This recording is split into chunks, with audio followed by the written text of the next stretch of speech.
தெருநாய் கடித்ததில் 50 வயது நபர் உயிரிழந்த சம்பவம் அதிர்ச்சியை ஏற்படுத்தியிருக்கிறது. மேலும் விவரங்களை எமது செய்தியாளர் ஜெயசுராஜ் வழங்க கேட்கலாம்.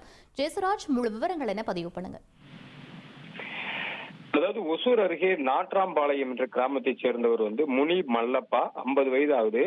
இவர் தளி அருகே உள்ள கொட்டேன அக்ரஹாரம் என்ற கிராமத்துல முனிராஜ் என்பவர்களுடைய எஸ்டேட் தோட்டத்துல கூலி வேலை செய்து வந்தார். மாதம் 10,000 ரூபாய் இவருக்கு சம்பளமாக வழங்கப்பட்டது. கூலி வேலை செய்து வந்த நிலையில கடந்த 27ஆம் தேதி இரவு நேரத்துல அந்த எஸ்டேட் பகுதியில இவர் நிற்கும் போது அந்த பகுதியில சுற்றி திரிந்த ஒரு நாயை இந்த முனி மல்லப்பா விரட்டி உள்ளார். அப்போது அந்த நாய் இவரை தாக்கி முகத்தில் கடித்துள்ளது. முகம், கன்னம் போன்ற இடங்கள்ல கடித்திருக்கு.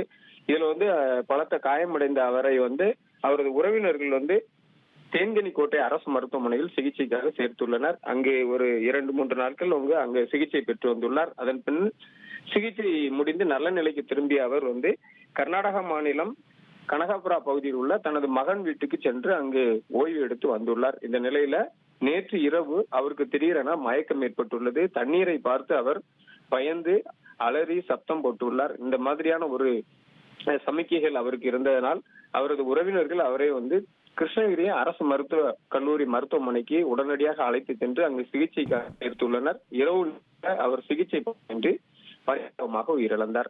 சம்பவம் அவரது உறவினர்கள் மத்தியில் கடும் அதிர்ச்சியை உள்ளது. இது குறித்து தளி போலீசார் வழக்கு பதிவு செய்து விசாரணை நடத்தி வருகின்றனர். விவரங்களுக்கு நன்றி ஜெயசுராஜ். இனி செல்லும் இடமெல்லாம் செய்தி. தந்தை டிவியின் வாட்ஸ்அப் சேனலை ஃபாலோ பண்ணினா செல்ல இருக்கும் இடமெல்லாம் செய்தி. இதோ QR கோட் இப்பவே ஸ்கேன் பண்ணுங்க, ஃபாலோ பண்ணுங்க.